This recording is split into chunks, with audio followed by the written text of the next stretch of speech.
ဒီအချက်ကမပုတ်ကမလိမ်ဘူးဆိုတာရှင်းရှင်းလင်းလင်းဖြစ်သွားပါတယ်ထပ်ပြီးတဲလွန်စတွေရဖို့အတွက်ဝိုင်းမိန်ကအိမ်နီးချင်းတွေကိုတွားရောက်ခဲ့ပါတယ်သူမကဘေးအိမ်ကကောင်မလေးဟာအသက်ရှင်နေတော့မယ်လို့သိချနေပါတယ်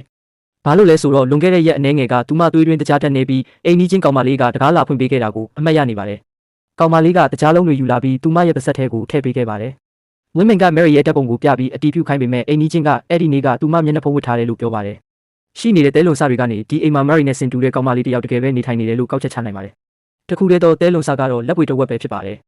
အများပြည်သူဆိုင်ရာလုံခြုံရေးစနစ်ကနေလက်ပွေတွေကိုနှိုင်းယှဉ်ကြည့်တဲ့အခါမျက်နှာဖုံးစုပ်ကောင်မလေးရဲ့နာမည်ကလိုက်ဆာဆိုတာကိုသိရပါတယ်အစီရင်ခံစာမှတ်တမ်းတွေအရလွန်ခဲ့တဲ့၄နှစ်ကလိုက်ဆာနဲ့သူ့အဖေနဲ့ပြဿနာဖြစ်ပြီးအိမ်ကနေထွက်ပြေးခဲ့ပါတယ်ပြီးတော့မှအိမ်ပြန်လာပြီးအမှုပိတ်သိမ်းခဲ့ပါတယ်ရဲက40ရဲ့အိမ်ကိုတွားပြီးဘာတွေဖြစ်ခဲ့လဲဆိုတာစုံစမ်းပါတယ်အန်အောစရာကောင်းတာကတော့တမိပြောက်ဆုံးနေပေမဲ့အဖေကစိတ်ပူနေပုံမရပါဘူးဘာလို့လဲဆိုတော့လက်ဆာကအိမ်မှာမရှိတာကမကြာခဏဆိုသလိုပါပဲတဲ့သူကသူ့သမီးကနိုင်ငံခြားကိုအနားယူဖို့ခရီးထွက်နေတယ်လို့ထင်နေပါတယ်မိထွေးကတော့ပတ်စံရှိနေရင်သမီးကနှစ်တွေအကြာကြီးအိမ်နဲ့ဝေးဝေးနေနိုင်ပါတယ်လို့ပြောပါတယ်သူတို့နှိုင်းယှဉ်မှုတွေအရစပင်ကလက်ဆာရဲ့စပင်ဖြစ်ပါတယ်ဒါပေမဲ့လူကတော့ပျောက်နေပါတယ်ပျောက်ဆုံးနေတဲ့လက်ဆာကိုရှာဖို့အတွက်ရဲကခွေးကိုခေါ်လာပါတယ်သူတို့ကတုံးပြီးသားမျက်နှာဖုံးကနေရှာဖွေဖို့မျှော်လင့်ပါတယ်ရဲခွေးကမျက်ခင်းတစ်ခုကိုရောက်လာချိန်မှာတော့အနက်ပြောက်သွားပြီးကားတစ်စီးထားသွားတဲ့ခြေရာတွေကိုတွေ့ရပါတယ်ဝင်းမိန်ကတော့ဒီလိုမျိုးကားဓာရခြေရာမျိုးကရှားတာမဟုတ်ဘူးလို့ယူဆပေမဲ့သူကအဲ့ဒီကားကိုမကြသေးခင်ကမှမြင်ခဲ့ပါတယ်အန်ဂျီကအဲ့ဒါလူစရဲ့အိမ်မလို့ပြောပါတယ်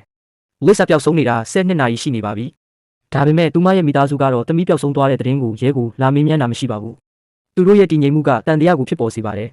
သူတို့လက်ဆရဲ့အိမ်ကိုပြန်သွားပြီးကားနဲ့တာယာခြေရာတွေမကိုက်ညီဘူးဆိုတာကိုသတိပြုမိပါတယ်တာယာလဲလှယ်ခဲ့တဲ့လက္ခဏာလည်းမရှိပါဘူးရဲကိုထပ်ပြီးရင်ဆိုင်ရတဲ့အခါမှာတော့လက်ဆရဲ့အဖေကအေးဆေးတည်ငြိမ်နေပေမဲ့မိထွေးကတော့နည်းနည်းစိတ်လှုပ်ရှားနေပါတယ်လက်ဆရဲ့အဖေရဲ့ဖုန်းကမြည်လာပေမဲ့သူကနှောက်ယှက်တဲ့ဖုန်းလို့ပြောပြီးချလိုက်ပါတယ်ဘယ်သူတီလဲဖုန်းကခဏလေးတွင်းမှာပဲထပ်မြည်လာပါတယ်ကပ်ထိန်ကဖုန်းကိုကောက်ကင်ပြီးဖြေဖို့အချက်ပြလိုက်ပါတယ်မရှောင်နိုင်တော့မှန်းသိတော့ဖုန်းကိုဖြေရပါတယ်ဒါပေမဲ့စကားအနည်းငယ်ပြောပြီးအလင်းစလိုဖုန်းချသွားပါတယ်သူ့ရဲ့မျက်နှာအမူအရာကနေမဲဘူကခုနကနှောက်ယှက်တဲ့ဖုန်းမဟုတ်ဘူးသူ့သမီးအကြောင်းသတင်းပဲလို့ဆုံးဖြတ်လိုက်ပါတယ်